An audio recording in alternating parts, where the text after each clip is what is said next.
কালবৈশাখী ঝড়ের পর যেই টুপটাপ এক আধ ফোঁটা বৃষ্টি পড়ল কি পড়ল না, ঠিক সেই সময় এই রকম শাক একদম চারিদিকে গজিয়ে ওঠে। বাই দ্য ওয়ে, আমি অঙ্কিতার মা, জিভে জলপাই অঙ্কিতা চ্যানেলে তোমাদের সবাইকে স্বাগত। তো এই শাকের রেসিপি গরম ভাতের সাথে দুর্দান্ত লাগে। তো ভিডিওটা প্রথম থেকে শেষ পর্যন্ত দেখো। তো দেখো, গিমে শাক আমি এখানে নিয়ে নিয়েছি। হ্যাঁ বন্ধুরা, আজকে গিমে শাকেরই রেসিপি তোমাদের সাথে শেয়ার করব। ঠিক এরকম চৈত্র বৈশাখ মাসে যে কালবৈশাখী ঝড় হওয়ার পর যে বৃষ্টিটা হয়, সেই সময় এই শাকগুলো কিন্তু মাঠে ঘাটে বিভিন্ন জায়গায় পাওয়া যায়, বিশেষ করে গ্রামের দিকে। তো দেখো, প্রথমেই কড়াইয়ের মধ্যে তেল পাঁচফোড়ন দিয়ে পরে শুকনো লঙ্কা দিয়ে এখানে নিয়ে নিয়েছি একদম মিহি করে কুচি কুচি করে আলু, একদম খোসা সমেত। আর নিয়েছি মাঝারি সাইজের দুটো পেঁয়াজ আর ছোট সাইজের একটা বেগুন। তো তেল পাঁচফোড়ন শুকনো লঙ্কা খুব ভালোভাবে ভেজে নেওয়ার পর দিয়ে দিলাম খোসাসহ আলুগুলো। যে কোনো চচ্চড়ির আলু বন্ধুরা যদি একটু খোসাসহ রাখো, স্বাদটা কিন্তু একটু বেশিই মজাদার হয়।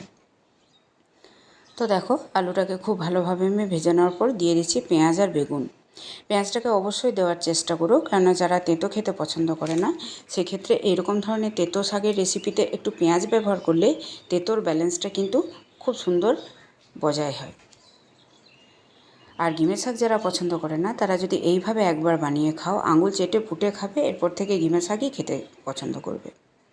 গিমে শাকের এরকম আরও একটা রেসিপি আমার চ্যানেলে আছে, তোমরা ততক্ষণে একটু ভিজিট করে দেখে নিতে পারো।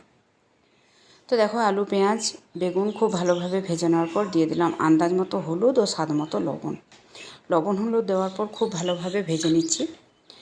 আর অন্য একটা দিকে মিক্সির মধ্যে আমি সর্ষে আর শুকনো লঙ্কা আগে থেকে আমি বেটে রেখেছিলাম। এখন এই আলু পেঁয়াজ বেগুন ভেজে নেওয়ার পর সেই বেটে রাখা সর্ষে আমি এর মধ্যে দিয়ে দিলাম।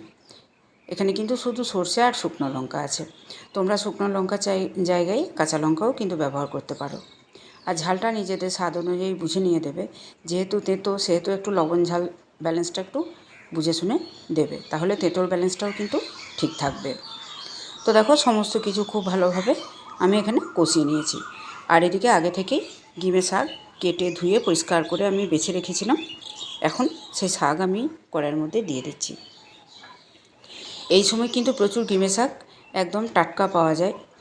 তোমরা যারা গ্রামের ধারে বাস করো, তারা অবশ্যই বুঝবে মাঠের যে কোনো জায়গায় গিমে শাক পাওয়া যায়।